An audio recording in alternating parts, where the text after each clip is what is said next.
Nuestro tema de hoy se llama El Día del Señor y la virtualidad. Llevamos casi un año obligadas a congregarnos de una manera virtual y sabemos que esta no es la forma en que la Biblia nos instruye a hacerlo. Pues la misma palabra congregarnos nos deja saber que esto significa que haremos una reunión de un grupo de personas en un mismo lugar. Ahora, no es un secreto que esto que está sucediendo es una causa providencial, por lo cual nos vemos impedidas a asistir a los cultos de una manera presencial. Por un lado, por norma del gobierno, y por otro, porque debemos ser sabias, cuidarnos y cuidar a otros. Entonces, si es nuestro deber responder a la convocatoria que Dios hace a su pueblo cada primer día de la semana a reunirse en el nombre de Cristo para encontrarse con Él y adorarle, y la única forma que tenemos actualmente para atender a este llamado es una manera virtual, mi reflexión hoy es a que evaluemos si con la forma en que lo estamos haciendo verdaderamente estamos agradando a nuestro santo Dios o se nos ha vuelto una actividad más dentro del confinamiento. Como creyentes hacemos parte de un cuerpo, el cuerpo de Cristo, su iglesia. Eso conlleva una gran responsabilidad. Estudiemos un poco cómo se vería esto de congregarnos de una manera práctica según las instrucciones que el Señor nos da en su palabra. Primer punto. Tiempo atrás aprendimos que la iglesia es el cuerpo de Cristo y que si somos creyentes hacemos parte de ese cuerpo. Vamos juntas a 1 Corintios 12, los versículos del 12 al 13.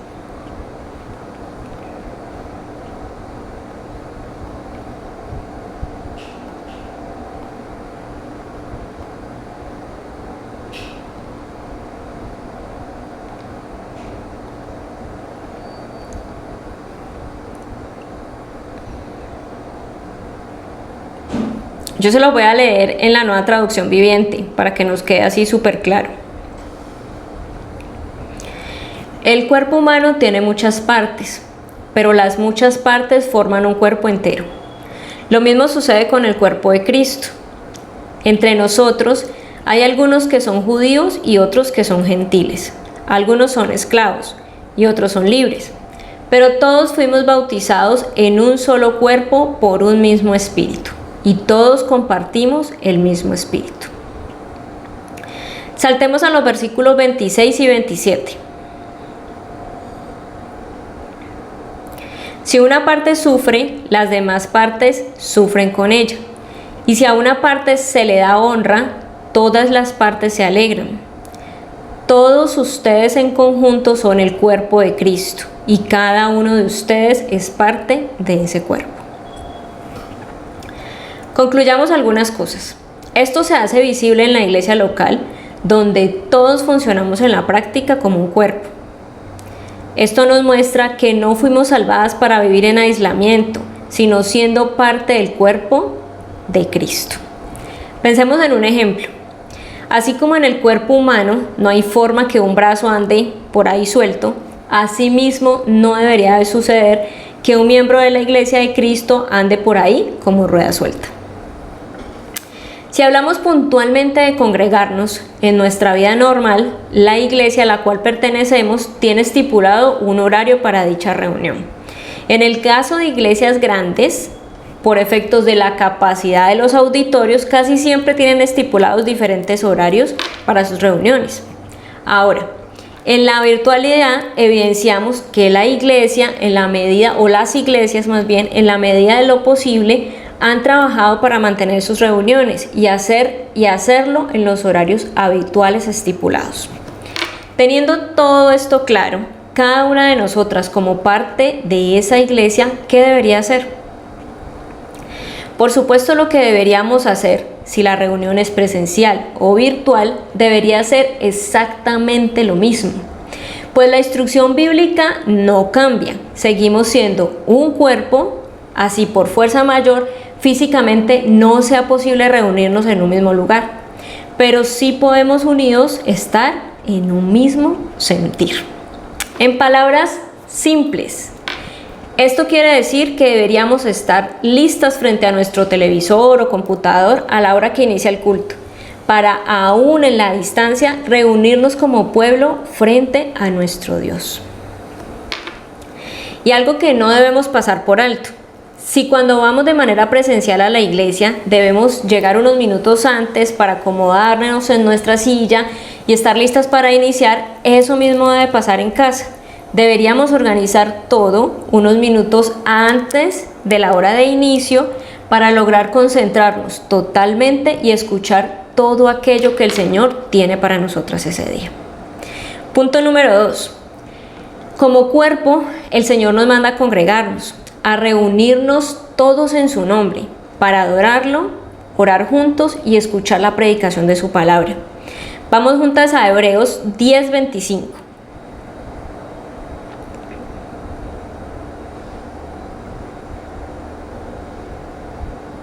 Nuevamente se lo voy a leer en la Nueva Traducción Viviente. Y no dejemos de congregarnos, como lo hacen algunos, sino animémonos unos a otros, sobre todo ahora que el día de su regreso se acerca. Miren, el autor de Hebreos escribió esta carta como una exhortación a sus lectores a no retroceder, sino a estar firmes en la fe en medio de las pruebas que estaban experimentando. Y por supuesto, parte de una iglesia y congregarse era importante y lo sigue siendo ahora, eso no ha cambiado, porque es la forma en que el Señor nos enseña su palabra y nos manda a animarnos unos a otros, a sostenernos en las diversas pruebas a las que tengamos que enfrentarnos. Si lo hacemos solas, tal vez, solo tal vez, no logremos salir fortalecidas como el Señor espera que lo hagamos. Entonces, siendo esto cierto y un llamado a los creyentes de esa época, debe ser también un llamado a nosotras igualmente hoy. Estamos viviendo tiempos de prueba, tiempos difíciles. El no asistir a las reuniones, así sean virtuales, es perder el estímulo y perder la ayuda que el Señor nos provee en su soberanía. Miren, al acercarnos al fin de los tiempos, cada vez afrontaremos más problemas espirituales, tribulaciones, incluso persecución. Nuevamente, en palabras simples, nuestras prioridades no deben cambiar por la forma particular en que hoy nos estamos congregando. El primer día de la semana para nosotras, lo más importante debe seguir siendo congregarnos aún en la virtualidad. No hacerlo solo debería suceder en caso de fuerza mayor. Y punto número 3, somos llamadas a ser santas. Todo lo que rodea a nuestro Dios es santo. Todo lo que hacemos debe ser para la gloria de nuestro Señor. Vamos a la escritura. Iniciemos leyendo Primera de Pedro, capítulo 1, de los versículos 13 al 16. Y esta no va a ser la excepción, seguiremos leyendo la Nueva Traducción Viviente, para que nos quede súper claro.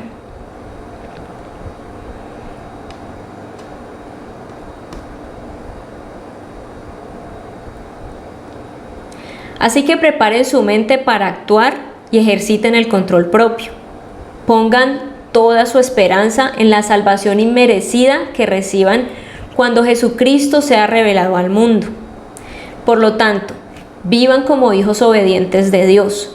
No vuelvan atrás a su vieja manera de vivir, con el fin de satisfacer sus propios deseos. Antes lo hacían por ignorancia, pero ahora sean santos en todo lo que hagan, tal como Dios, quien los eligió, es santo. Pues las Escrituras dicen, sean santos porque yo soy santo. Primera de Pedro 1, del 13 al 16. Vamos a Primera de Corintios 10, 31.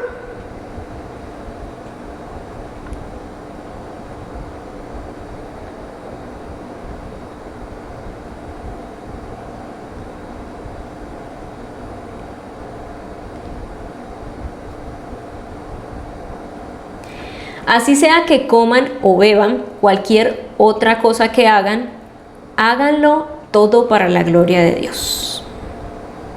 Y el último, Romanos 11:36.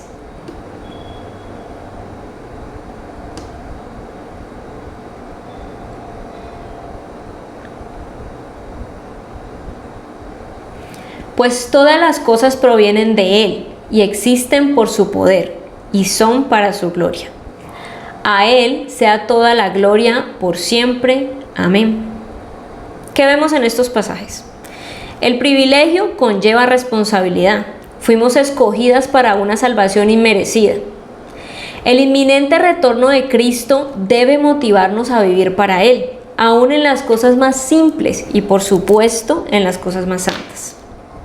Santidad significa mantenerse totalmente devotas o dedicadas a Dios, separadas para su uso especial y apartadas del pecado y de su influencia.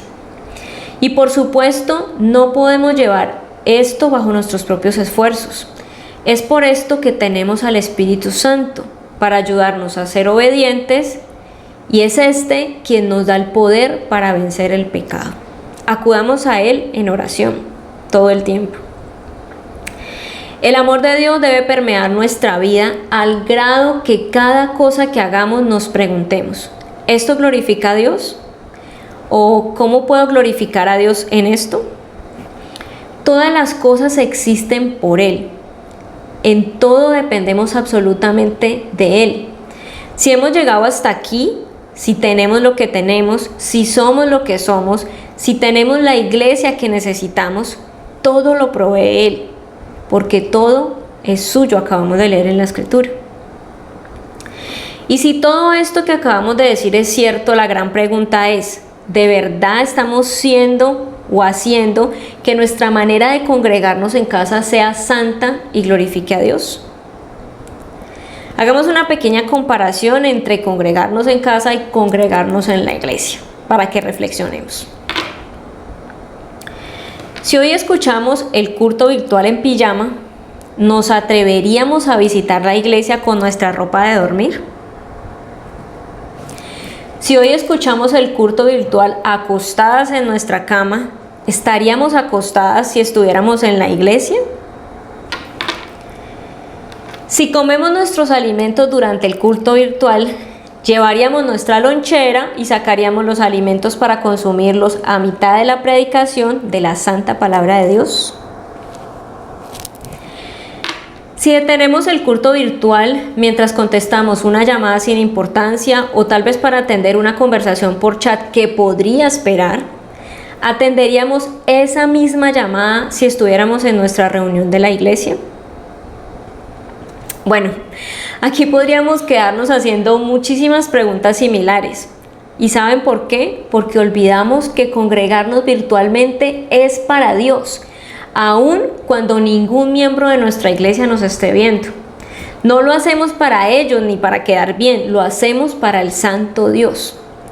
Y es Él quien está viendo las distracciones que no permiten que escuchemos la palabra con reverencia y expectativa de confrontación y transformación.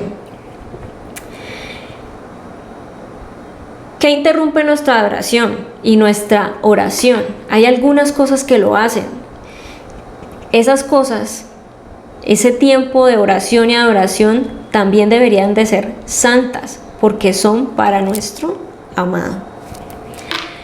Bueno, en general, si todas o algunas de estas cosas que hemos mencionado hoy en estos 3 puntos nos están sucediendo, necesitamos orar a Él, a nuestro Padre, rogándole que nos ayude a conducirnos con sabiduría cuando escuchamos en vivo la predicación de nuestra iglesia, rogándole que nos dé hambre y expectativa por su palabra predicada, cantada y leída, recordando que ella tiene el poder de transformarnos. Para cerrar, vamos a Romanos 12 del 1 al 2.